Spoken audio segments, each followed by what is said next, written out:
우리가 주변에서 흔히 볼 수 있는 대나무예요. 속이 텅 비어있지만 대나무가 이렇게 성장할 수 있는 이유가 있어요. 그럼 뭐 때문에 그럴까요? 중간에 매듭 때문에 그래요. 매듭이 있어야 성장할 수 있어요. 성장하기 위해서는 매듭이 필요해요. 그래서 여러분들이 오늘 이 대나무 숲을 다니면서 어떤 삶의 매듭을 지어야 될지에 좀 고민을 해봤으면 좋겠어요.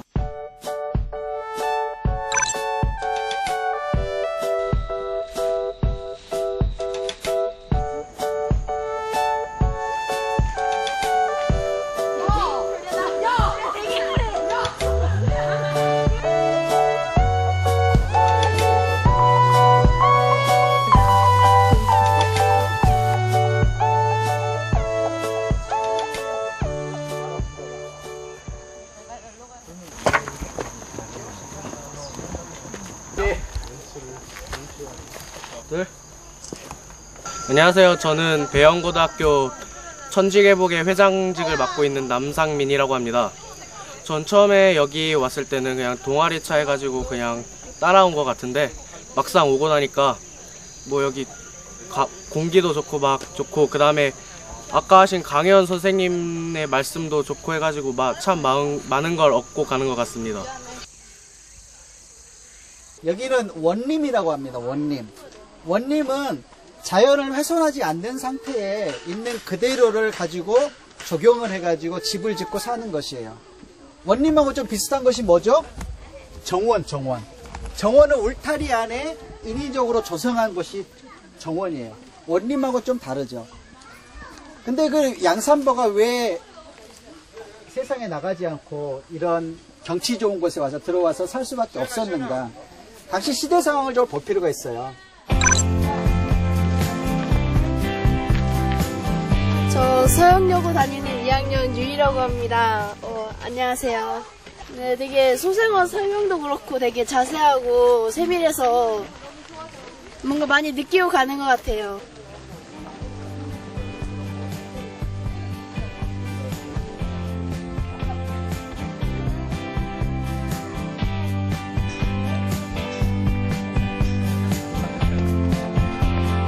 안녕하세요. 저금여고 2학년에 다니는 남지윤이라고 합니다. 제가 평소에 진로 때문에 고민도 많이 하고 힘들어하다가 이 인문학 강의를 보고 꿈을 찾고 싶어서 신청하게 되었습니다. 고등학교 2학년이다 보니까 시간 없는데 짬짬이 이런 데 와서 체험도 하고 자연의 바람도 쐬고 그래서 좋아요.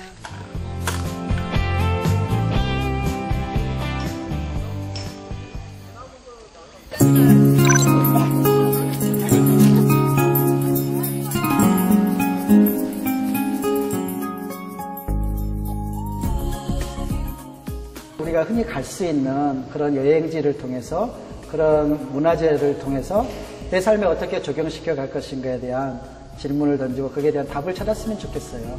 그래서 흔히 볼 수 있는 그런 우리 생활 주변의 것들을 통해서 내 삶을 변화시킬 수 있는 그런 모티브를, 그런 아이디어를, 그런 것을 얻었으면 좋겠다는 생각을 합니다.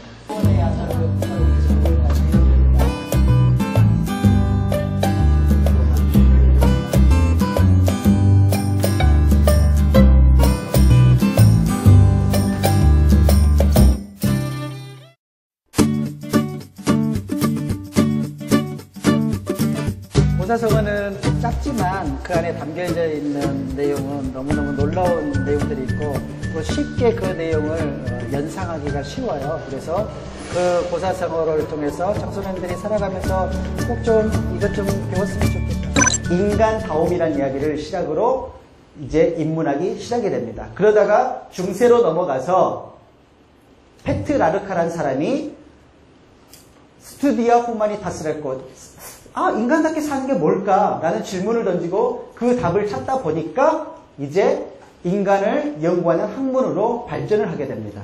그때부터 진정한 의미의 인문학이 시작된 것이지요. 스티브 잡스는 창의성을 주로 이야기를 해요. 그리고 요즘 인문학은 힐링을 이야기합니다.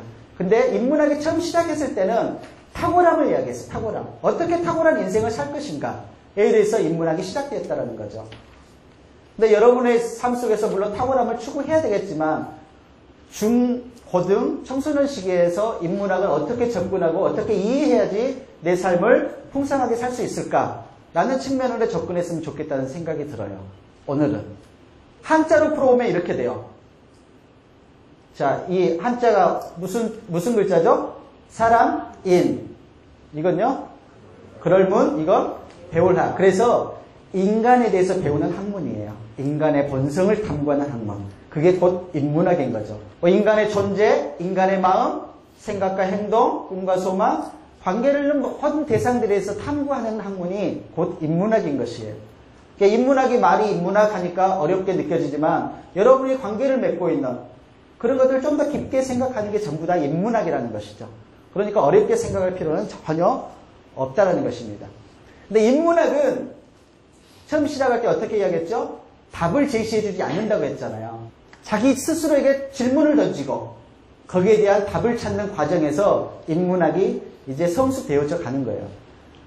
그래서 사람과 삶에 대해서 여러분의 주변 사람들, 예전에 살았던 사람들, 그리고 여러분이 살고 있는 생활에 대해서 질문을 던질 수 있어야 돼요.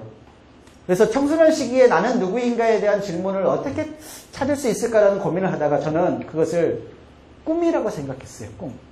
꿈 안에는 이런 것들이 모든 것이 들어가기 때문에 단순히 누가 무엇을 해라, 막연하게 뭘 해라가 아니라 정말 내가 좋아하고 하고 싶고 잘하는 것이 정말 탐색해보고 질문을 던져보고 답을 찾고 그것을 바탕으로 꿈을 발견하는 거죠. 그게 어쩌면 청소년 시기에 가장 중요한 인문학이 시작이 아닐까, 인문학의 접근이 아닐까, 인문학의 적용이 아닐까라는 생각을 합니다. 이게 뭔지 아시는 분? 아케이드 게임, 팩맨이라고 해요. 팩맨. 팩맨인데 쿠키를 먹어요. 쿠키. 막 다니면서 쿠키를 먹어. 많이 먹으면 승리하는 거예요. 안 잡히고 막 돌아다니면서 막 올라갔다 내려갔다 올라갔다. 이게 팩맨이라고 합니다. 팩맨. 팩맨은 먹어야지 게임에서 승리할 수 있어요.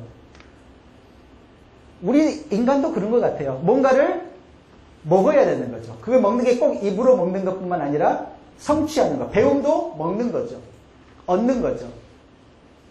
그래서 어떤 사람은 한계를 가지고 뭔가를 성취하는 사람이 있고 얻는 사람이 있고 다른 사람들은 여러 가지 한 3개 정도로 뭔가를 성취하는 거, 얻는 거, 먹는 거 그런 사람이 있다라는 거죠.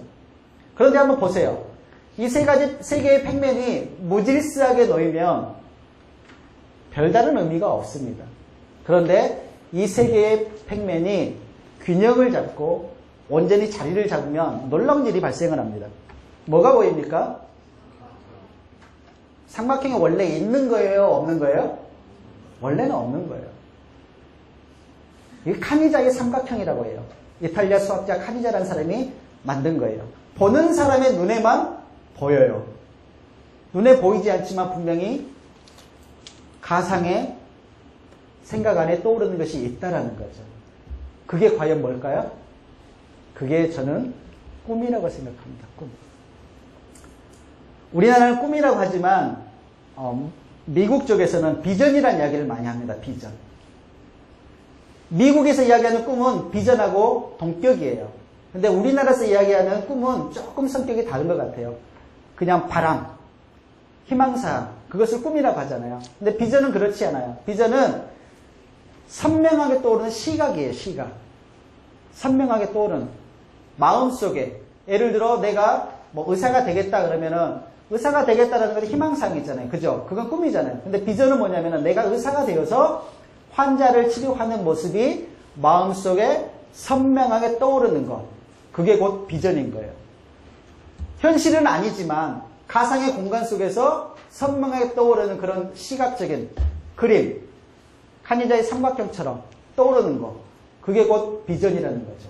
비행기가 2개가 지금 있어요. 차이점이 뭘까요? 하나는 종이 비행기고 하나는 그냥 여객기. 뭐 이 정도 가지고 제가 이런 이야기는 뭐 하지 않을 거잖아요. 그죠? 이 비행기는 종이 비행기잖아요. 그죠? 비행기가 날기 위해서는 어떻게 해야 돼요? 처음에 날기 위해서는 어떻게 해야 돼요? 여기 가사 다 있어요. 날기 위해서는 처음에 어떻게 해야 돼요? 떠야 돼요. 떠야 돼. 떠야지 날 수 있어요. 그래서 떴다 비행기예요. 떠야지 그 다음에 어떻게 돼요? 날 수 있어요. 멀리 가려면 어떻게 해야 돼요? 높이 날아야 돼요. 높이. 갈매기 꼭 나오잖아요. 갈매기 꼭. 높이 나는 갈매기가 멀리 본다라고 이야기하잖아요. 우리 비행기예요. 두 번째 이야기는 이 비행기를 가지고 이야기를 할게요. 비행기. 뜨기 위해서는 내부의 에너지보다 외부의 에너지가 더 강해야지 뜰 수가 있어요. 근데 외부의 에너지가 없어졌다고 생각해 보세요. 바람이 없어졌다고 생각해 보세요. 바람이 외부의 에너지잖아요. 그죠? 바람이 없어지면 어떻게 돼요? 떠 있는 것은 추락합니다. 날기 위해서는 반드시 무엇이 필요하냐면은 외부의 에너지보다 내부의 에너지가 강해야 돼요. 이것이 날 수 있는 것은 내부의 에너지 뭐가 있어요? 엔진이 있어요. 엔진. 엔진 때문에 날 수 있어요. 내부의 에너지가 강하기 때문에 날 수 있어요. 이 두 비행기의 차이점은 외부의 힘이 강하냐 내부의 힘이 강하냐라는 거예요. 첫 번째 질문인 나는 무엇인가에 대한 그 질문은 이제 막 뜨기 시작한 거예요. 내가 날아갈 방향을 이제 아는 거예요. 떴어요. 원하는 목적지까지 가야 돼요. 가기 위해서는 이제 뭐가 필요해요? 내부의 에너지가 필요해요. 내부의 에너지. 날아갈 수 있는 힘이 필요한 거예요. 그 힘을 기르는 게 중요합니다. 많은 사람들이 꿈이 있다고 이야기를 합니다. 하지만 그 꿈을 이루지 못한 것들은 대부분은 내부의 힘이 약하기 때문에 그 꿈을 이어갈 수 있는 계획과 실행력이 약하기 때문에 실패하는 거예요. 책에 보면은 쓸데없는 생각하는 사람의 이야기가 나옵니다. 하늘이 무너지면 어떻게 하지? 땅이 꺼지면 어떻게 하지? 별 걱정 다 하죠. 그죠? 생각을 바꿔야 돼요. 먼저 여러분들의 생각을. 생각을 바꾸지 않으면 아무 일도 일어나지 않습니다. 오나라 왕하고 월나라 왕하고 싸웠어요. 그러다가 오나라 왕 함녀가 죽습니다. 그리고 그 아들에게 그 월나라 왕 부처의 복수를 부탁합니다. 그 부차는 아들 부차는 아버지의 복수를 하기 위해서 뗄나무 위에서 자요. 뗄나무. 나무 위에서 잡니다. 편안한 잠자리를 하지 않는 거예요. 나무 위에서 자기 몸을 불편하게 합니다. 그리고 복수의 칼을 갑니다. 그러면서 군사를 훈련시키고 월나라를 이기기 위한 준비를 합니다. 근데 그 소문이 월나라에까지 전해져요. 그래서 부천이 먼저 선수를 쳐서 오나라로 침략합니다. 그런데 그렇게 잘 준비된 부차를 이길 수가 없었어요. 부차가 승리합니다. 구천을 사로잡았어요. 구천이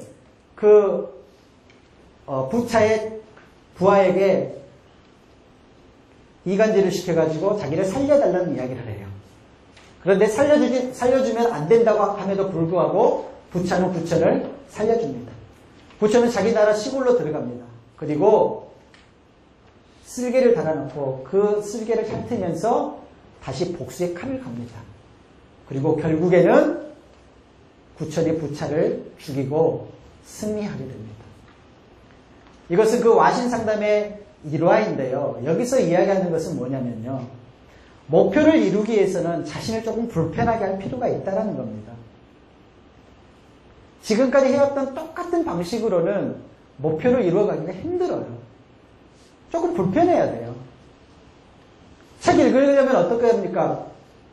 책 독서하려면 편안한 자리에서 할 수 있어요? 안 되죠. 앉아 있어야 되잖아요. 불편하잖아요. 그 불편함을 내 삶에 적용시켜야지 내부의 힘이 길러진다는 거예요. 내부의 힘을 기르는 것에 가장 중요한 것은 바람직한 가치를 품는 거예요. 가치. 가치관이 뭔지 아세요? 혹시 가치관? 세계관. 다 배웠잖아요. 그죠? 말로 하기를 딱 어떻게 말하기는 애매합니까? 가치관은 내가 세상을 살아가면서 옳다고 여기는 자기 내면의 기준이에요. 무엇을 옳다고 여기는가? 내가 무엇을 옳다고 여기는 것을 생각하는 게 가치예요. 가치. 사람은 가치대로 삽니다. 가치가 선택과 판단의 기준이 되는 거예요. 그래서 바람직한 가치를 품는 것이 너무너무 중요합니다. 마틴 루터 킹 그 목사님은 어떤 가치를 품었을까요? 다 포함된 거예요. 가치는 목적 가치와 도구 가치, 수단이 되는 가치가 있어요. 그래서 목적 가치를 품는 게 굉장히 중요합니다. 돈은 수단이 되기도 하고 목적이 되기도 해요. 근데 돈이 목적이 되면 돈을 벌기 위해서 살면 돈에 목숨 걸고 살면 안 된다라는 거예요. 근데 대부분의 청소년들이 꿈을 이야기하면 뭔 이야기예요? 돈 버는 것이 목적이에요. 돈 버는 거. 사회의 기준이 외형적인 거예요. 좋은 집, 좋은 차. 20대, 30대들이 전부 외제차 타고 다녀요. 미국이 개척됐을 때 이제 영국에서 미국으로 건너간 두 사람이 있어요. 에드워드 조나단과 마이클 슐츠라는 사람이 두 명이 미국으로 건너갑니다. 그러면서 두 사람이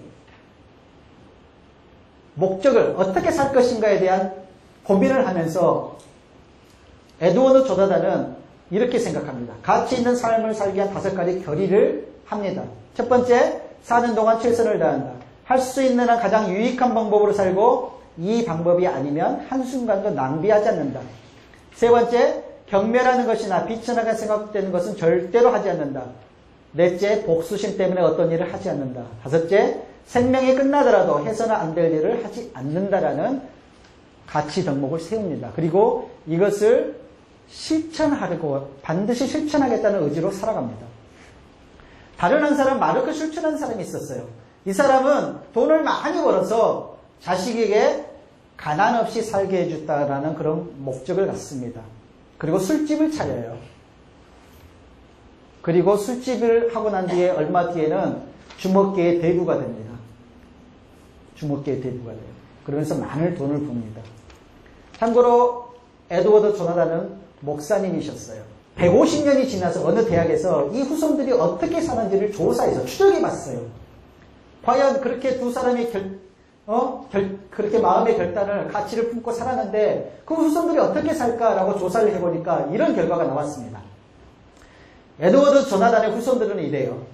성직자가, 목사님답게 그 자손들이 성직자가 116명, 교회 지도자가 286명, 과학자 21명, 교수와 교사가 86명, 문회가 75명, 실업가, 사업가가 73명, 부통령, 국회의원, 그리고 에드워드 조나단 미국의 플리스턴 대학을 설립합니다. 근데 마르크 슐츠, 돈을 벌어서 가난 없이 살게 해줬다고 술집을 차리고 주먹계의 깡패가 돼가지고 그렇게 돈을 번 사람의 후손들은 이래요. 5년 이상 감방 생활한 사람이 96명, 정신질환자 58명, 극빈고자 286명, 창년 65명, 불황한 400, 길거리 돌아다니면서 얻어먹는 사람 460명. 어떤 것에 가치를 두고 어떤 것에 목적을 두고 사냐에 따라서 그 결과가 이렇게 확연하게 차이가 납니다. 후대, 대대손손, 150년. 지금도 아마 이어질 것 같아요. 지금도. 그래서 여러분들이 무엇을 가치로 삼느냐가 굉장히 중요하다는 거예요. 인생은 두 종류예요. 생존을 위해서 사는 사람이 있고요. 사명을 따라 사는 사람이 있어요. 이 땅에 살아가면서 이루어야 할 궁극적인 삶의 목표, 목적. 그걸 여러분들이 찾으셔야 돼요. 그것은 꿈 이상이에요. 비전 이상이에요. 이게 바로 서 있어야 돼요. 이게 바로 서 있지 않으면은 성공했지만 성공한 게 아니에요. 내부에 힘이 없는 거예요. 추락하는 거예요. 1층에서 떨어진 게 아파요. 5층에서 떨어진 게 아파요. 63층에서 떨어진 게 아파요. 성공한 사람들이 추락하면 못 견디서 그래서 자살하는 거예요. 너무 견디기가 힘들어요. 아예 성공 안 하는 게 나아요. 그래서 가치가 너무 중요합니다. 빌 게이츠죠. 그죠? 이 사람은 무엇을 하는 사람이에요, 지금요? 혹시 아세요? 페이스북을 만들었잖아요. 레리 페이지는요? 구글요. 스티브 잡스는 애플이죠. 이 사람들은 돈을 벌기 위해서 살았을까요? 그랬다면 제가 이야기도 않겠죠. 그죠? 빌 게이츠는 온 세계 사람과 기업의 잠재력을 돕기 위해서 기업을 세웠습니다. 주커버그는 세상을 지금보다 더 열린 사회로 만들기 위해서 페이스북을 만들었어요. 레리 페이지는 세상의 정보를 모두에게 유익하게 만들기 위해서 구글을 만들었습니다. 스티브 잡스는 돈이 아닌 세상을 변화시킬 꿈만 있었어요. 이 사람들은 돈을 벌기 위해서가 아니라 물건을 만들기 위해서가 아니라 세상을 긍정적으로 변화시키는데 자신의 인생을 사용했습니다. 가치가 바랍니다. 가치. 스티브 잡스 하니까 인문학적 가치 아래 제품을 만들고 회사를 운영했기 때문에 스티브 잡스 하는 거예요. 그 인문학적 가치가 뭐예요? 바람직한 가치를 품는 거예요. 시카고 대학이 있습니다. 시카고 대학. 미국에. 올해 그 대학 평가 순위가 매겨졌더라고요. 미국에. 미국의 평가 순위 1위가 어디일 것 같아요? 1위. 보통 하버드라고 생각하잖아요. 플린스턴 대학이에요. 에드워드 조나단 그 사람이 세웠던 대학이 미국 평가 1위예요, 지금. 작년에 이어서 연속 2위, 1위예요. 플린스턴 대학이. 2위가 하버드예요. 3위가 예일대예요. 4위가 시카고 대학입니다. 근데 시카고 대학이 원래 삼류 대학이에요. 똥통이에요, 똥통. 아무도 안 가는 거야. 근데 그 5번째 총장인 허친슨 그 총장이 들어서서 실시한 정책이 이거예요. 시카고 플랜이라고. 철학고전 100권 읽기. 이 100권 안 읽으면 졸업도 안 시켜줬어요. 진짜예요. 100권 읽어요, 100권. 무조건 읽은 것이 아니라 이 3가지 바탕 안에서 읽어야 돼요. 첫 번째, 그 100권을 읽으면서 역할 모델을 발견하라. 롤 모델을 발견해라. 그 책 안에서. 그리고 인생의 모토가 되는 가치를 발견하라. 그 가치에 따라 꿈과 비전을 품어라 라고 이야기를 합니다. 이 정책을 펼친 뒤로 시카고 대학이 삼류대학에서 인류대학으로 변모하기 시작합니다. 그리고 나서 노벨상 왕국이 돼요. 무려 73명이 노벨상 학자가 나와요. 무엇 때문에요? 가치 때문에요. 가치.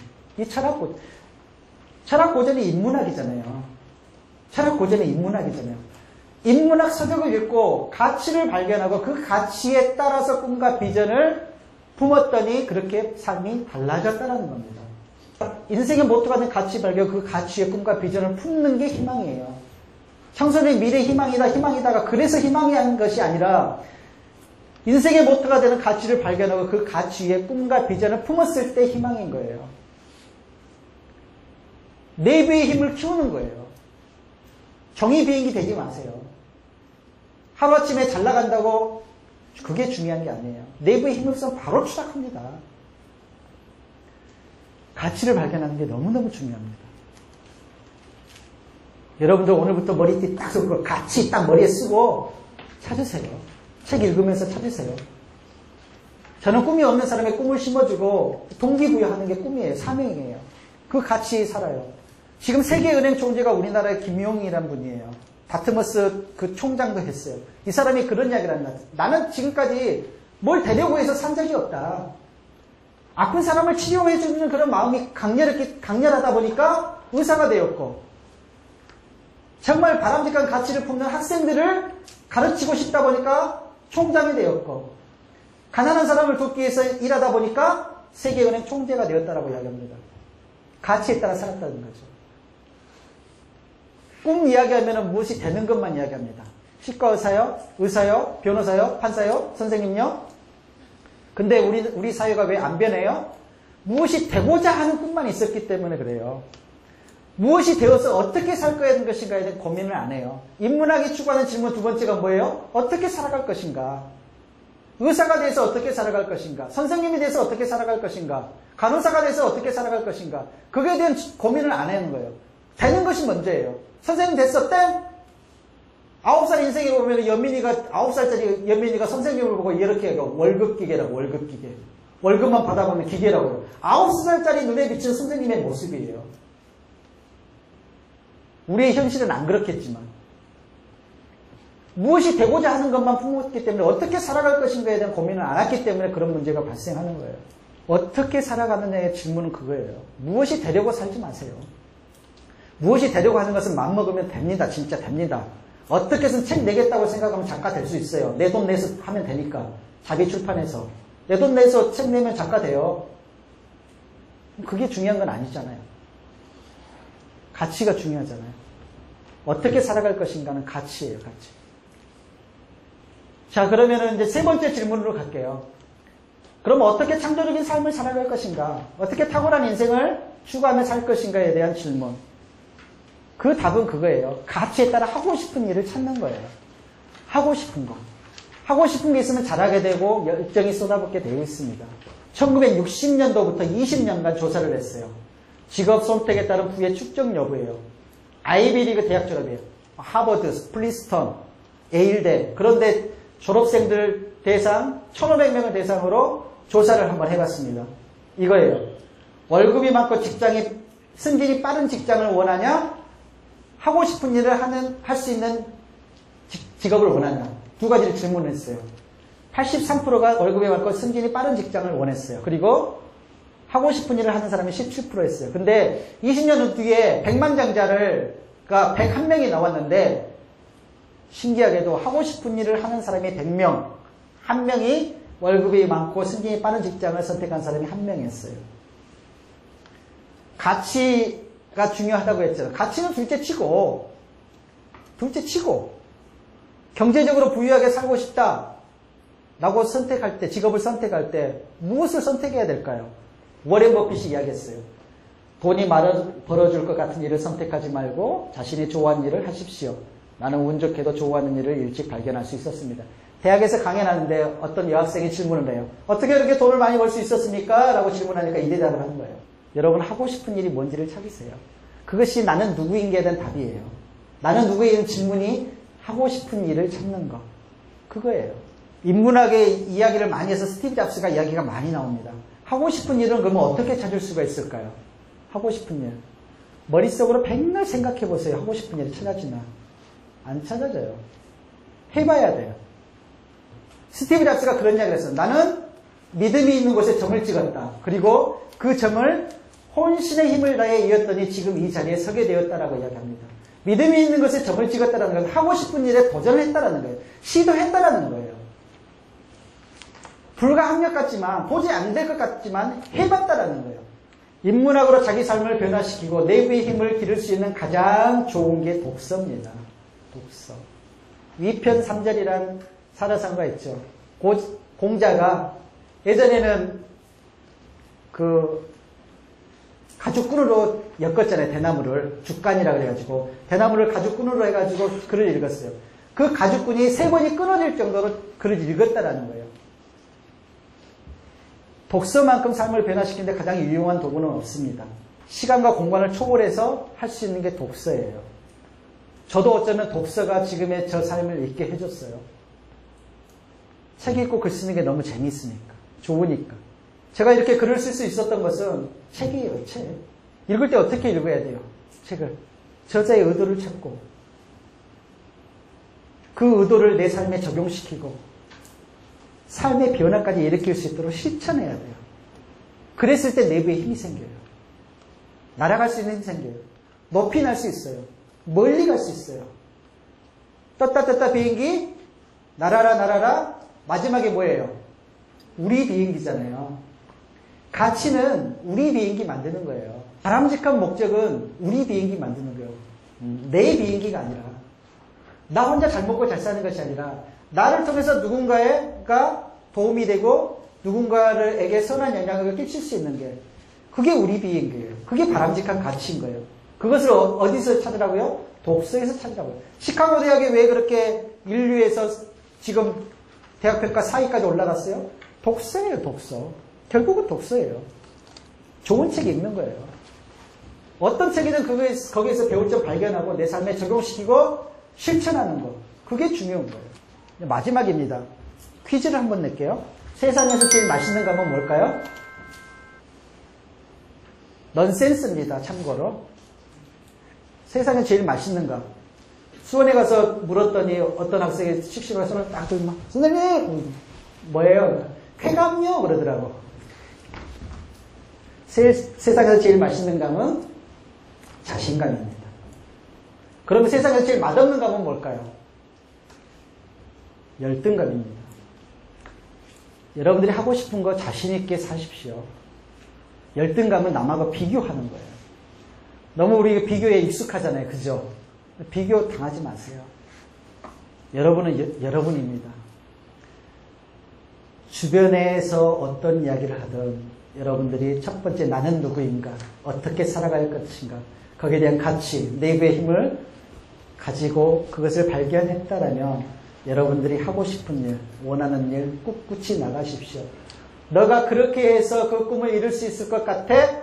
라고 이야기를 해도 여러분들이 정말 하고 싶은 일이라면 시도해 보십시오. 도전해 보십시오. 물론 실패할 수도 있습니다. 실패할 수도 있어요. 그런데 조금 전에 이야기했듯이 그게 여러분들의 다른 꿈으로 연결짓는데 연결고리가 됩니다. 점이 이어지면 뭐가 됩니까? 선이 돼요. 무수한 점을 찍는 게 중요합니다. 그래야 선이 돼요.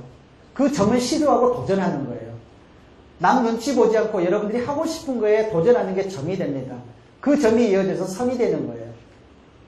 누군가의 평가에, 누군가의 비교의식에, 누군가가 이야기하는 그런 안 좋은 소리에 내가 반응하면 내가 하고 싶은 일에 꿋꿋이 열정을 다해 나갈 수가 없어요. 슬그머니 포기하게 돼요. 해보지도 않게 돼요. 그러면 점도 찍을 수가 없어요. 점이 찍어져야 이어져 선이 되고요. 삼각형이 되고요. 칸이다 삼각형이 돼서 가상 공간이 생기게 돼요. 비전이 되는 거예요. 꿈이 되는 거예요. 그랬을 때 꿈이 이루어지는 거예요. 저는 이 세 가지를 인문학 정신으로 한번 풀어봤어요. 그래서 청소년 시기에 여러분이 정말 중요한 시기잖아요. 인생에 있어서. 물론 다 중요합니다. 저 나이 때도 중요하고요. 노년기도 중요합니다. 근데 씨를 뿌리는 시기예요. 청소년 시기는. 인생에 씨를 뿌리는 시기. 어떤 씨앗을 뿌리냐가 중요해요. 어떤 씨앗이냐. 그래서 오늘 부족한 강의지만 그 인문학적으로 바라보는 첫 번째 나는 누구인가, 어떻게 살아갈 것인가, 어떻게 창의적으로 인생을 주도하며 살아갈 것인가, 그 세 가지 질문에 대한 답을 강의를 해서 이야기하는 것을 바탕으로 꼭 답을 찾으시기 바랍니다. 그 답이 나올 때까지 스스로에게 끊임없이 질문하고 답을 찾으세요. 그게 인문학 정신이에요. 인문 정신이에요. 그래서 꿈을 이루었으면 좋겠습니다. 마지막 나오는 글귀를 여러분의 가슴에 새기십시오.